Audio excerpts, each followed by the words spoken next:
السلام علیکم ناظرین میڈیکل سائنس میں کئی ایسے انسان ہیں جنہوں نے نہ صرف ملک میں بلکہ انٹرنیشنل لیول پہ انہوں نے اپنے ملک کی خدمت کی ہے اور پاکستان کا نام روشن کیا ہے۔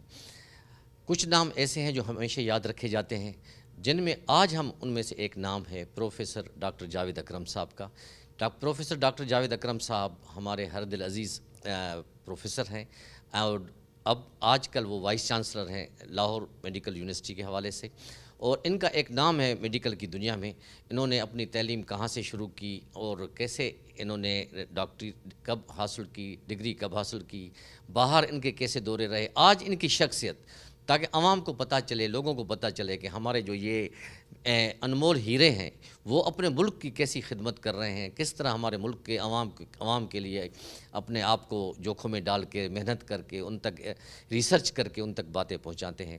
ڈاکٹر جاوید اکرم کسی تعارف کے محتاج نہیں ہیں اور آج ان کی زبانی ہم آپ کو ان کے بارے میں کچھ سنواتے ہیں۔ آئیے ان سے ان کی ملاقات کراتے ہیں۔ ڈاکٹر صاحب السلام علیکم۔ وعلیکم السلام۔ ڈاکٹر صاحب ماشاءاللہ آپ کا ایک میڈیکل فیلڈ میں نام ہے، آپ نے بہت بڑے نیشنل اور انٹرنیشنل سیمینارز اٹینڈ کیے ہیں، وہاں لیکچرز دی ہیں، ان کو گائیڈ کیا ہے، ریسرچ پہ بھی آپ کا نام ہے۔ آج کل آپ ایک بہت ہی بڑی اہم پوسٹ پہ آپ کام کر رہے ہیں، اور یہ سب چیزیں آپ نے کیسے حاصل کی؟ آپ کے زبانی ہم ویورز کو سنانا چاہتے ہیں کہ آپ کی تعلیم کہاں سے شروع ہوئی، کہاں سے آپ کا تعلق ہے، اور مختصراً ہمارے ناظرین کو اپنے بارے میں بتائیں۔ جی بہت شکریہ۔ میں سمجھتا ہوں کہ جو آپ نے تعارف کرایا شاید میں اس کا اہل نہیں ہوں، لیکن آج میں جو بھی جہاں پہ بھی ہوں اس میں سب سے پہلے اللہ کا کرم ہے، اس کے بغیر تو کچھ چیز ممکن ہی نہیں، اور اس کے بعد میرے ماں باپ کی دعائیں ہیں۔ اور آپ نے جیسے پوچھا کہ شروع میں ظاہر ہے لاہور میں ایک رائن گھرانے میں پیدا ہوا۔ میرے والد صاحب چیف جسٹس تھے ہائی کورٹ کے، اور میرے بھائی بھی بڑے، میں سب سے چھوٹا فیملی میں ہوں، وہ بھی اٹارنی جنرل بھی رہے، ہائی کورٹ کے ججز بھی رہے، اور اس کے بعد جو بھائی وہ منسٹر رہے، کئی 2-3 دفعہ منسٹر رہے، اور میری بہن بھی ایم این اے رہیں۔ تو ایک لا ڈومینیٹڈ فیملی تھی، اور ساتھ اس میں کچھ پولیٹیشنز تھے، کچھ انڈسٹریلسٹ تھے، کچھ وکلا تھے۔ تو ظاہر ہے میں ایک نئی برانچ میں گیا، اور اس کا وجہ یہ تھی کہ میری ماں کی خواہش تھی کہ میں ڈاکٹر بنوں، تو میں نے اپنا اس کو ایمان بنا لیا کہ ان کی خواہش کو پورا کرنے۔ تو اس کے بعد ابتدائی تعلیم میں نے لاہور سے ہی حاصل کی، جیسن کالج لاہور سے میں اس میں پڑھتا رہا، اور اس کے بعد میں گورنمنٹ کالج میں پڑھا۔ راوین ہونا میرے لیے باعث فخر ہے۔ اور پھر میں نے کنگ ایڈورڈ میڈیکل کالج جو اس وقت تھا اب یونیورسٹی بن چکی ہے، وہاں سے میڈیکل کی تعلیم حاصل کی اور ایم بی بی ایس کیا، اور اس کے فوراً بعد ہی میں انگلینڈ چلا گیا، کیونکہ مجھے بہت شوق ہے اور تھا بھی کہ میں مختلف ممالک میں کام کروں۔ تو اللہ تعالیٰ نے مجھے موقع دیا 5 ڈفرینٹ ممالک میں، جس میں انگلینڈ ہے اور یونائٹڈ اسٹیٹس ہے، فرانس ہے، یہ سارے ممالک میں میں نے کام کیا، اور وہیں میں پڑھتا بھی رہا، اور وہیں سے میں نے ایم آر سی پی کی، پھر الحمدللہ میں ایف آر سی پی کی، میں تمام جتنے بھی کالجز ہیں انگلینڈ کے ان تمام کا فیلو ہوں۔ اور اس کے علاوہ میں امریکہ پھر جب میں گیا تو مجھے ساری امریکن بورڈز، اور امریکہ میں امریکن کالج آف کارڈیالوجی کا بھی میں فیلو ہوں، American society of internal medicine کا بھی میں فیلو ہوں، اور امریکن کالج آف فزیشین کا بھی میں فیلو ہوں۔ تو جو Royal college of physician London ہے اس کو میں اس ریجن میں یعنی ایشیا، ساؤتھ ایسٹ ایشیا میں ریپرزینٹ کرتا ہوں ایز اے انٹرنیشنل ایڈوائزر بھی۔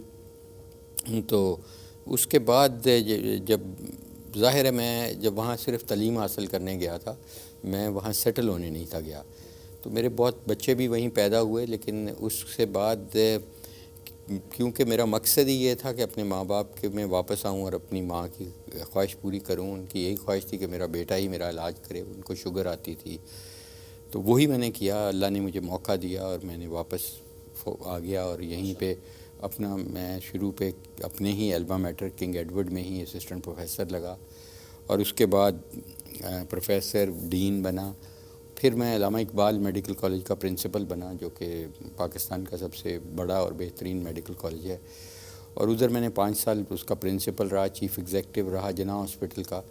اس کے بعد میں بہت بڑی ایک چیلنجنگ مجھے جاب ملی کہ میں چیف ایگزیکٹو پمز کا بنا اسلام آباد، اور میں پہلا وائس چانسلر بنا شہید ذوالفقار علی بھٹو میڈیکل یونیورسٹی اسلام آباد کا، کیونکہ وہ ابھی بنی ہی تھی، اور وہ ظاہر ہے بھٹو صاحب کے نام سے منسلک ہے، تو آپ نے اندازہ کر لیا ہوگا کہ وہ پیپلز پارٹی کی جب گورنمنٹ تھی انہوں نے چارٹر کی تھی۔ لیکن جب میں نے اس کا چارج لیا تو اس وقت تک پی ایم ایل این کی گورنمنٹ آ گئی تھی، اور دے ور ڈیگڈ اپون، تو اس لیے وہ بہت چیلنجنگ تھا اس کو اسٹیبلش کرنا، بغیر کسی بال پوائنٹ کے، بغیر کسی کرسی میز کے، بغیر کسی انفراسٹرکچر کے، کوئی طالب علم کے، اور 1 روپیہ بھی جیب میں نہیں تھا اس یونیورسٹی کی۔ تو الحمدللہ وہ میں نے 4 سال اس کا چلایا، اور وہ پاکستان کی بہترین نمبر 1 میڈیکل یونیورسٹی بن گئی، آغا خان سے زیادہ اس کا امپیکٹ ہو گیا۔ تو اس کے بعد پھر میں یہاں پہ یونیورسٹی آف ہیلتھ سائنسز، جو کہ پاکستان کی لارجسٹ یونیورسٹی ہے، جس کے ساتھ کوئی تقریباً 90 سے زیادہ میڈیکل اور ڈینٹل کالجز منسلک ہیں، نرسنگ انسٹیٹیوٹس ہیں، الائیڈ ہیلتھ کے بہت ساری پروگرامز ہیں، اور پورے پنجاب میں اس کے کیمپسز پھیلے ہوئے ہیں۔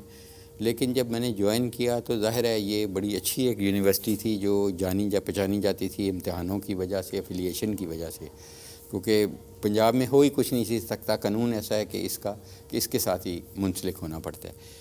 لیکن میں نے اس کو بالکل اس کا چینج کر کے فوکس اس کو پیشنٹ کو سینٹر میں لے آیا، پیشنٹ سینٹر کر دی، ریسرچ کی پچھلے 1.5 سال میں، اور یہ ریسرچ امپیکٹ اس کا بہت ہائی ہو گیا، اور یہ اب ایک گلوبل رینکنگ میں آنی شروع ہو گئی ہے 1.5 سال میں۔ اور اس کی وجہ سے میرے جو بھائی بیٹھے ہیں بلوچستان میں، انہوں نے بھی ہمیں کہا کہ جی ہمارے بھی کالجز آپ لے لیں، تو ان کا بھی ہم ایڈمٹنگ یونیورسٹی بن گئے۔ اسی طرح اے جے کے میں کیونکہ بہت حالات خراب تھے، تو اے جے کے جو پرائم منسٹر صاحب، انہوں نے مجھے ریکویسٹ کی کہ جی آپ ہمارے کالجز بھی اپنے ساتھ افیلیٹ کر لیں، تو ہم نے وہ بھی کر لیے۔ تو اس لیے ہم وہاں یہ سارے یہ تینوں پروونسز جو ہیں بڑی، ان کے ایڈمٹنگ یونیورسٹی بھی ہیں، افیلیٹنگ یونیورسٹی بھی ہیں، اور ان کو انڈر گریجویٹ اور پوسٹ گریجویٹ سارے ہمارے ساتھ ہیں۔ ہماری کوئی تقریباً اسٹوڈنٹ باڈی کوئی 3 لاکھ کے قریب بن جاتی ہے پورے پاکستان میں، اور کوشش یہ ہم کر رہے ہیں کہ ان کی ایک بڑی ریپڈلی ان کے کریکلم کو اب ٹرانسفارم کیا جائے، اس میں ماڈیولر سسٹم لایا جائے، اور اس میں ماڈرن چیزیں لائی جائیں۔ اور سب سے بڑھ کے جو میں نے اس کو چینج کیا یونیورسٹی کو، کیونکہ یہ ظاہر ہے امتحانوں میں منسلک تھی، تو میں کیونکہ بلیو کرتا ہوں اپنے تمام تجربات کی وجہ سے کہ آپ اچھے ڈاکٹر یا نرس یا پیرامیڈیکل نہیں بنا سکتے جب تک اچھے انسان نہیں کسی کو بناتے۔ تو اس لیے اس میں ہم نے ایکسٹرا کریکولر کہ انسان اچھا وہی ہوگا جو اچھی بات چیت کر لے گا، جس کے اصول اچھے ہوں گے، جو اچھا مسلمان بھی ہوگا۔ اسی لیے قرأت، نعت اور یہ جو ڈبیٹس وغیرہ اور یہ سپورٹس ساری، یہ پہلی دفعہ اس یونیورسٹی کی ہسٹری میں ہوا کہ ہم نے کمپٹیشن کرائے اور لوگوں کو مینٹرشپ کرائی، اور اسٹوڈنٹس کو آل راؤنڈر بنایا، رادر دین کہ ایک صرف وہ کتابیں پڑھ کے اور مریض دیکھ کے ایک ڈاکٹر بن جائے۔ تو یہ ہماری کاوش ہے کہ اللہ کرے گا کہ یہ آگے چلے، اور اسی ویژن کے ساتھ انشاءاللہ ہماری کوشش یہ ہے کہ یہ لوگ آپ نے جس طرح کی اس فیلڈ میں ملک کی خدمت کی، آپ خراج تحسین میں آپ کو پیش کرتا ہوں اپنے ویورز کی طرف سے بھی۔ ڈاکٹر صاحب ماشاء اللہ آپ نے اپنے حوالے سے بہت کچھ بتایا، اور بہت اچھی باتیں بتائیں، فرام چائلڈ ہوڈ سے لے کے جب آپ وائس چانسلر تک بنے ہیں۔ میرا آپ سے ایک سوال یہ ہے کہ یہ جو ہمارے جو ینگ ڈاکٹرس ہیں، آپ سمجھتے ہیں کہ ان میں بھی اتنی وہ انتھوسیازم ہے، یا اتنا وہ کام کر سکتے ہیں، یا ان میں ابھی کسی چیز کی کمی بیشی ہے؟ جب ہم طالب علم تھے کنگ ایڈورڈ کے، جو کہ ٹاپ میڈیکل کالج تھا اس وقت، اور آج کو جب آپ کمپیئر کرتے ہیں تو پاکستان میں بہت کچھ بدلا، اور انفارچونیٹلی زیادہ کچھ بدلا فار دی ورسٹ۔ کچھ اتنی امپرومنٹ اقدار میں نہیں آئیں، کچھ اتنے ہمارے حالات اس وقت شاید زیادہ بہتر سمجھے۔ لیکن ایک چیز سے مجھے بڑی انکریجمنٹ ہے کہ آج کا جو طالب علم ہے اس میں شعور ہمارے ہوتے ہوئے ہمارے میں کم تھا۔ آج کا طالب علم مذہب کے بھی زیادہ قریب ہے. آج ہماری بیٹیاں جتنی ہیں وہ اباہ کرتی ہیں, پردہ بھی کرتی ہیں, جو 5 وقت کے نمازی بھی آدھے سے زیادہ ہیں. اس وقت میں نے جب ہم تھے طالب علم, انفارچونیٹلی ہم اتنے نہیں تھے مذہب کے قریب. اور اساتذہ کی بھی اگر وہ اچھے اساتذہ ہیں تو ان کی وہ عزت اسی طرح ہی کرتے ہیں جو وہ کرنی چاہیے. اور پڑھائی میں بھی وہ اتنا ہی کیننس شو کرتے ہیں, حالانکہ اب کمپٹیشن بہت زیادہ ہو گیا ہے. پہلے بھی تھا, میڈیکل میں داخل ہونے کے لیے بہت کمپٹیشن تھا, لیکن اب تو آپ یہ دیکھیں کہ 1.5 لاکھ بچوں کا امتحان لیتے ہیں 3000 سیٹوں کے لیے. تو میں یہ سمجھتا ہوں کہ جو آج اسٹوڈنٹ ہے, اچھے برے ہر وقت رہے ہیں اور ابھی بھی رہیں گے, لیکن جو آج اسٹوڈنٹ ہے بہت پرو ایکٹیولی لرن کرنا چاہتا ہے. ابھی جو کانفرنس بھی ہو رہی ہے دیکھیں, اس میں بھرا ہوا ہے ہال, اور وہ اس لیے بھرا ہوا ہے کہ ان میں وہ تڑپ ہے علم حاصل کرنے کی. اور اس وقت جو ہمارے اسٹوڈنٹس ہیں ان کی کوالٹی ماشاءاللہ بہت اچھی میں سمجھتا ہوں, کمتر نہیں ہے. جو اس وقت ضرورت ہے کہ آگے ان کو پڑھانے والے اس طرح کے نہیں مل رہے جس طرح کے ہمیں ملے تھے. جی ہاں, کیونکہ دیکھیں ٹیچرز نے ہی رول ماڈل بننا ہے, ٹیچرز نے ہی ان کو تراشنا ہے ان بچوں کو. اچھا ڈاکٹر صاحب, آپ تو خود ایک ہسٹری ہیں الحمدللہ اپنی ذات میں. آپ نے دنیا بھی گھومی ہے, پاکستان میں بھی ہر جگہ گئے ہیں. آپ کی زندگی کا کوئی ناقابل فراموش واقعہ کوئی ایسا ہو جو ہمارے ویورز کو آپ بتانا چاہیں؟ دیکھیں, میری زندگی کے بہت ناقابل فراموش واقعہ ہیں, لیکن زندگی نام ہی صرف اسی کا ہے کہ واقعات کو آپ نے خوابوں میں اپنے رکھنا ہے, اور ان خوابوں کو آپ نے سوچتے رہنا ہے اور ان کی بات کرتے رہنا ہے, اور زندگی اسی کا نام ہے. اس میں اچھی بھی واقعات ہیں, برے بھی واقعات ہیں, لیکن میرا خیال ہے ایک واقعہ جو میں ہر روز جس کو میں سوچتا ہوں اور ہر روز, اور میرا خیال ہے میرے مرتے دم تک میری یادوں کے سب سے آگے والے خانے میں رہے گا, وہ یہ ہے کہ میں اپنی سب سے چھوٹا تھا اپنے خاندان میں, تو میں والدہ کے بہت قریب تھا, اور والدہ سے مجھے بہت زیادہ پیار تھا اور ان کو مجھ سے پیار تھا. ہم سوتے بھی اکٹھے تھے, اور میں اس وقت 8 سال کا تھا. تو میری والدہ ظاہر مذہب کے بہت قریب تھیں, تہجد گزار تھیں, اور وہ قرآن پاک کا تقریباً آدھا قرآن وہ روز پڑھتی تھیں. تو شاید انہی کی دعا لگی, تو مجھے وہ بہت زیادہ, کیونکہ چھوٹا ہونے کی صورت میں اور مجھے وہ بہت زیادہ اٹیچمنٹ تھی. تو ہم کبھی بھی ایسا نہیں ہوا کہ ایک دن بھی علیحدہ رہے ہوں 8 سال میں. جب میں 8 سال کا تھا تو ہم سوتے بھی ایک ہی بیڈ پہ تھے. تو انہوں نے, اور میرے والد صاحب اس وقت کیونکہ جج نہیں بنے تھے, وکیل تھے, تو انہوں نے پلاننگ کی حج پہ جانے کی. تو ہمارے نوکر بھی اس میں شامل تھے ان کے گروپ میں, اور وہ کوئی 21 لوگ حج کے لیے جا رہے تھے. اور انہوں نے وہ جو پورا قافلہ تھا, اور انہوں نے جب وہ اپنا ڈالی اپلیکیشن تو ان کا کرے بھی نکل آئے اور وہ سارا ہو گیا. تو والدہ میری کے بڑے اس وقت ایک فکر تھی کہ یہ کس طرح ہوگا کہ یہ اتنی دیر, کیونکہ اس وقت حج بھی لمبا ہوتا تھا, کہ وہ میں اس کے اپنے بیٹے کے جاوید کے بغیر رہوں گی. آج تک نہیں رہی. تو انہوں نے سب نے سمجھایا کہ نہیں, بچہ ہے, میری بہنیں ہیں اور لوگ تھے, بڑی بہن, اس کے پاس رہ جائے گا, سارا ہو جائے گا. اور انہوں نے مجھے بلانے کے لیے سائیکل بھی لے دی, کھلونے لے دیے کہ جی چلو یہ اس کا دل لگا. لیکن جیسے ہی وہ حج میں کوئی 2 ہفتے رہ گئے تو میری والدہ بہت بے چین ہوئیں. انہوں نے کہا جی کہ میں نہیں جاؤں گی حج پہ. اب وہ ایسا سسٹم تھا کہ اگر وہ نہیں جاتی تو 21 لوگ ہی نہ جاتے. تو انہوں نے سب نے سمجھایا کہ یہ ایسا نہ کرو, تو مطلب آپ کو اللہ نے موقع دیا ہے. وہ تو جا نہیں سکتا کیونکہ بچے تو حج پہ ابھی تک نہیں جا سکتے, اس وقت بھی نہیں جا سکتے تھے. لیکن میری والدہ نے کہا نہیں, میں نہیں جاؤں گی, آپ میرا نام بس کہ جس طرح مرضی کاٹ دیں. تو وہ بڑی اس وقت شور مچا, مجھے ابھی تک وہ چیزیں یاد ہیں.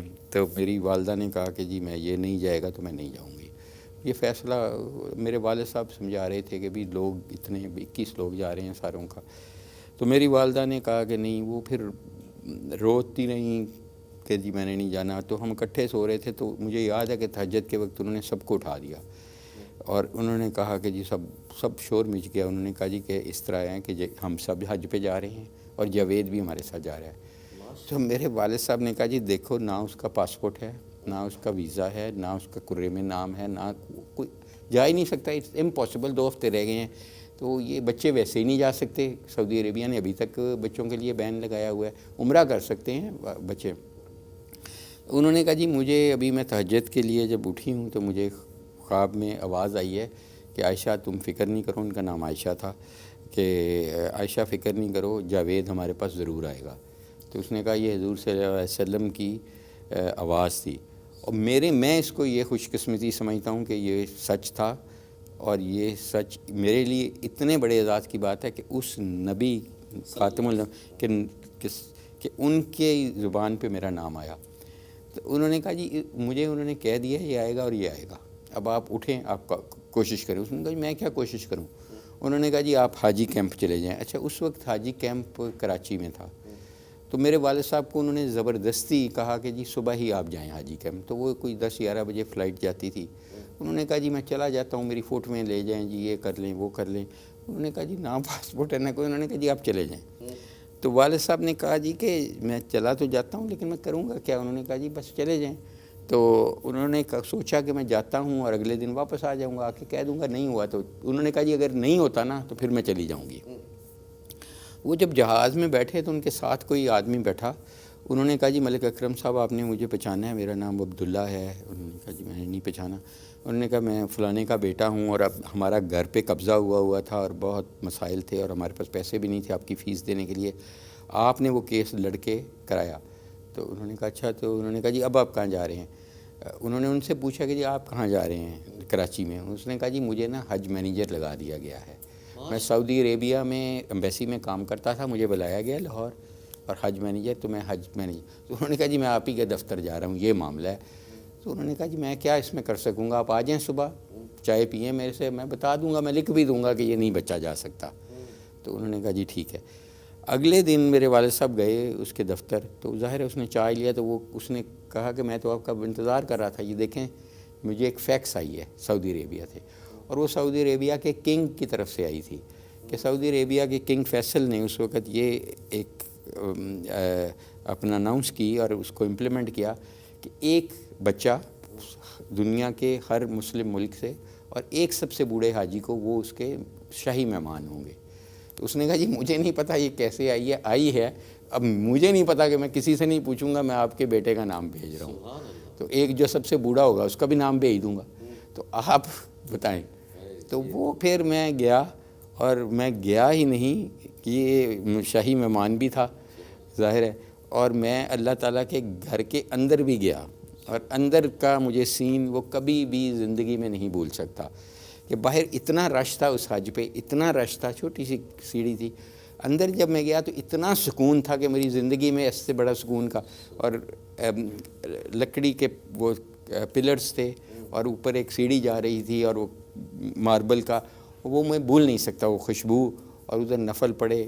اور مطلب 8 سال کا وہ, مجھے کوئی 8 سال کے عمر میں کوئی چیز یاد نہیں ہے جتنی وہ چیز یاد ہے. تو میرے لیے یہ میرا خیال ہے اس سے بڑھ کے میری زندگی کا مقصد اس وقت پورا ہو گیا تھا. بس ڈاکٹر صاحب یہ تو آپ نے بہت اچھی بات بتائی, میرے بھی آنکھیں کھل گئیں, اور سب کے ویورز بھی سن کے اس کو شاید وہ بھی آپ کو اپریشیٹ کریں گے. ابھی مختصراً 2 سوال میرے ذہن میں آ رہے ہیں. پہلا سوال, آپ نے لو میرج کی؟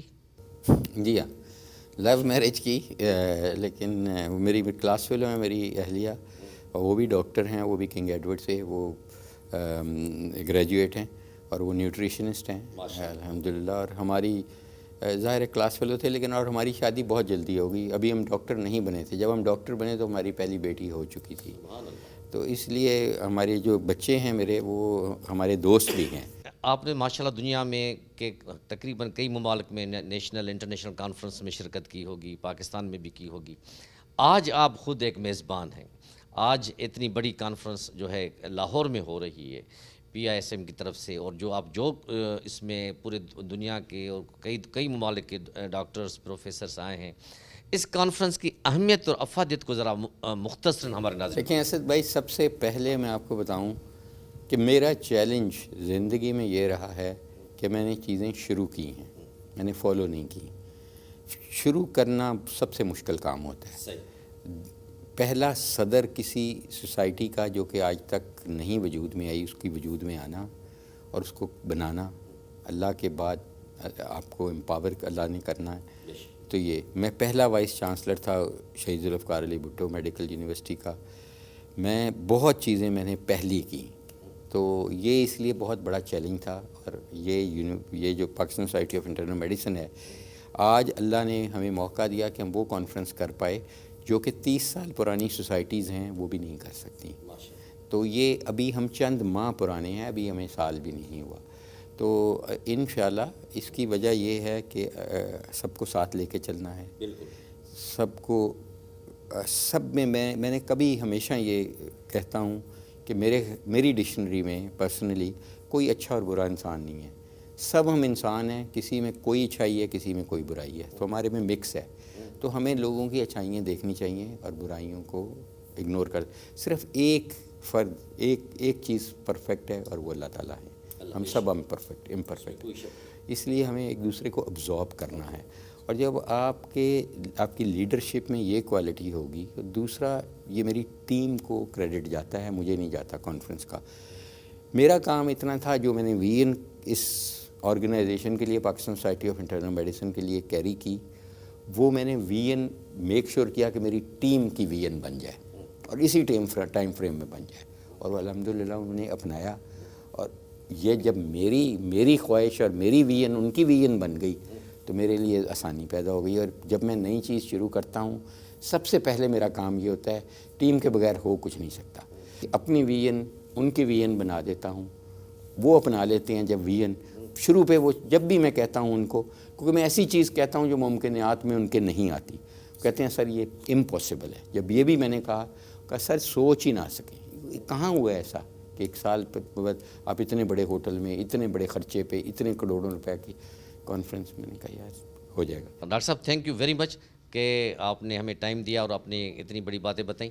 ناظرین, ابھی ہم نے آپ کو پروفیسر ڈاکٹر جاوید اکرم صاحب سے خصوصی انٹرویو سنوایا اور وہ کیا کیا کر چکے ہیں. اور ایک بات جو سب سے بڑی مجھے دل کو لگی کہ 8 سال کی عمر میں اللہ پاک نے ان کو حج بھی کروایا, اور اپنی ماں کے ساتھ ان کا جو بلائنڈ لو اور جس طرح ماں کی ان کے ساتھ شفقت محبت, اللہ تعالیٰ ایسے ہر اولاد کو اپنے ماں باپ کی خدمت کرنے کی بھی توفیق دے. اور ہم امید کرتے ہیں کہ آپ کو پروفیسر ڈاکٹر جاوید اکرم صاحب کی گفتگو پسند آئی ہوگی. میں آپ سے اجازت چاہوں گا, اپنے میزبان اسد اللہ بھٹی کو اجازت دیجیے. اللہ حافظ.